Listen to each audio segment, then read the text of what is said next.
From the studios of Farm Journal Broadcast, this is U.S. Farm Report. Welcome to U.S. Farm Report this weekend. I'm Tyne Morgan, and here's what's in store over the next 60 minutes. USDA sends a supply shock to the market. I was surprised. 1.6 million acre drop in planted and harvested corn acreage was something we were not expecting. What this means for crop balance sheets in the months ahead. From flying cars to autonomous tractors, the latest and greatest in technology was on display at CES, and we're giving you a front row seat to why farmers were in the spotlight this year. Just having conversations with people that are in a totally different field than you, but knowing that you're so connected to technology and how we're going to feed the world. So what's next for ag tech?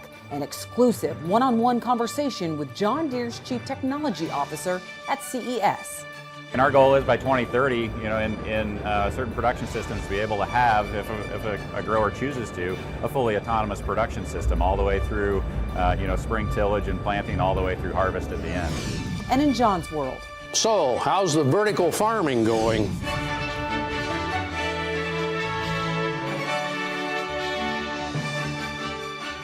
Now for the news, we're getting a better look at how the harvest really went last year, courtesy of the latest supply and demand report from USDA.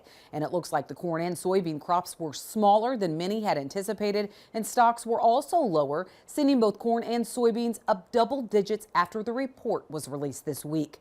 While USDA did raise corn yield a bushel per acre, it cut harvested acres by 1.6 million. That's down 7% from 2021. And as for soybeans, it cut yields by more than a half a bushel and now estimates that harvested acres are at 86.3 million. Now, one of the big surprise coming in with the quarterly stocks, which were below trade estimates. Corn at 10.8 billion bushels, also down 7% from a year ago and the lowest in 9 years. Soybeans at just over 3 billion bushels, down 4% from December of 2021 and setting at a 2-year low. Wheat stocks setting at a 15-year low at 1.28 billion bushels, down 7% from a year ago. We will take a deeper dive into these numbers coming up in our roundtable discussion. And more news that moved both the commodity and financial markets. Inflation easing again last month. The government says it declined to 6.5%, representing the 6th straight year-over-year slowdown.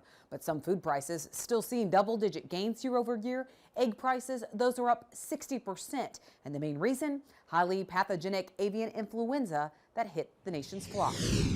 Well, California has gone from extreme drought to extreme flooding in just a matter of days. The state seeing some of the heaviest rain in 80 years. 5 atmospheric rivers slamming into the state over the past 2 weeks and dumping too much rain too fast, creating deadly conditions. Something that we have not talked about in California for several years. As the soils become saturated and the ground can't hold all of this fast falling rainfall in the valley locations, we are seeing increasing concerns for river flooding. At higher elevations, the storms are creating a lot of snow, with some places seeing over 6 feet in the last week alone. This Sierra snowpack now setting up at 102% of the snow water equivalent needed by April 1st. Well, John Deere signing a memorandum of understanding with the American Farm Bureau Federation. The agreement, announced during American Farm Bureau's annual convention this week, preserves a farmer's right to either repair equipment their own or go to an independent technician. John Deere saying its machines can now be repaired by individuals or independent shops. It comes after it was accused of making it too costly for farmers to make fixes on their own. The Memorandum of Understanding states that owners and independent technicians cannot risk any safety controls or protocols on the equipment. Deere's intellectual property, like copyrighted software, will also be protected.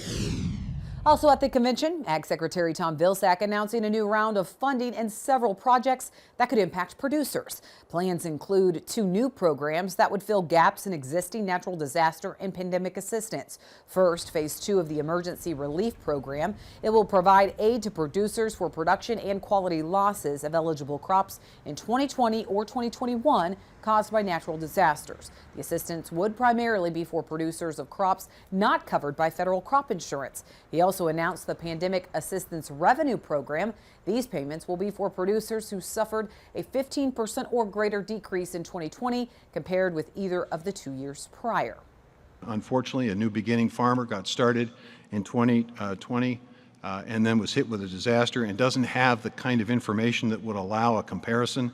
So we're creating this new Pandemic Assistance Revenue Program to assist those farmers in staying in business and staying on the land. Secretary Vilsack also saying that USDA is moving forward with a plan to expand fertilizer production here at home. He says the agency is also improving risk protections for beginning, veteran, and minority producers. All right, that's it for the news. California got a break from those relentless rains late this week, but is more on the way. We have a check of weather next. U.S. Farm Report is brought to you by Germinator Closing Wheels. Germinator Closing Wheels provide quicker emergence and are more consistent in dry conditions than any other closing wheels. Order 12 to 16 rows today and qualify for free shipping or 20% off an End Zone moisture management package.